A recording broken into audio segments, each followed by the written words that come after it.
0.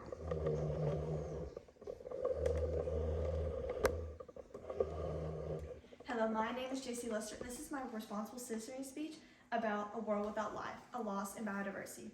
Now imagine you're walking down a path and you see flowers every different colors, different sizes, different shapes.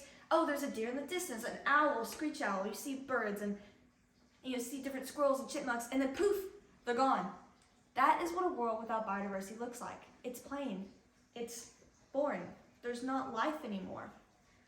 We are losing biodiversity in our world, and we need to work together to be able to sustain that life and fix it. We have caused it as people, and we can work together as a community to fix it, right here at home through recycling and wildlife advocacy. I love nature. I majored in biology. This is something I care deeply about. It's why I have the credibility to be able to teach you this today. What is a loss in biodiversity? Well, that is the loss in variety of life. It can affect everyone as a whole, humans and nature as a whole. This can cause a breakdown in our ecosystem. A loss in species, a niche can diminish. For example, if you cut down a bunch of trees, you're going to have soil erosion, temperature loss. Species are going to be lost in the process. And this affects everyone, affects all of us. Now, a temporary loss can be a flood or fire. Wildlife is meant to adapt to this. But people have caused more permanent losses like farmland. For example, 19.7 million acreage is used from habitat conversion to farmland. And because of this, there's a decline of 60% decline in vertebrates since 1970.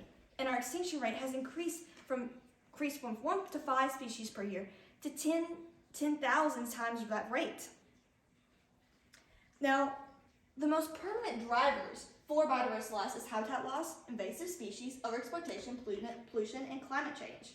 For example, in the last 50 years, the Amazonian rainforest, which contains the most genetic variability, has lost 70% of its trees to deforestation. And this is one of the many examples to this loss of biodiversity. But we can fix this by working together as a community.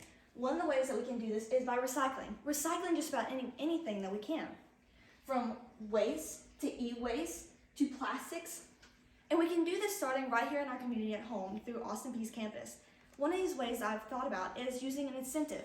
Having campus students bringing in everything they don't want or use, recycling it or upcycling it for incentives like a concert ticket in Nashville or free food, even scholarship winners.